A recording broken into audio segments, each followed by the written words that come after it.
কাহার ফকল তুই কি মুসলমান না কিলে গিবের ফকল আর কিছু বুঝি না পারে সুরা নাচ লইয়ে রে যে বক্তব্য দিয়ে বক্তব্য নানোর আগে সূরা নাসের মধ্যে এত নাচ কেন? আরে নাচতে কইছে এই জন্যই তো এত নাচ। উলাউ জুবিরা বিন নাচ, মালিক হিনু নাচ, ইলা হিনু নাচ। হ্যাঁ, মিন শারিল ওয়াসওয়াসিল খান্নাস আল্লাযী সুফি সুদুরিন নাস মিনাল জিন্নাতি ওয়ান নাস ফি সুদুরিন দেও নাচবার কইছে।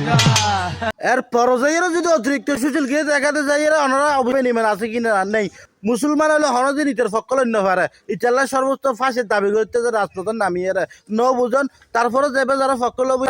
দুনিয়া মানে আখিরাতে যারা আল্লাহ হত হয় দিতে অন্তর এক পুরো নজলের যারা কোরআন হত হয় দিতে রহদমত নজলিব যারা রসুল্লাহ হত হয় দিতে অন্তর এক পুরো নজলিব উল্টো গিনে তো গরিব দূরের হতা উল্টো তার ফকলর তাহলে তারা দুনিয়া মানে আখিরাতে একেবারে হোবাল পুরা আর ইতারা অন্তর অন্তর একেবারে আল্লাহ চাইব চরম করা যায় হতাশা আব্বান ভূত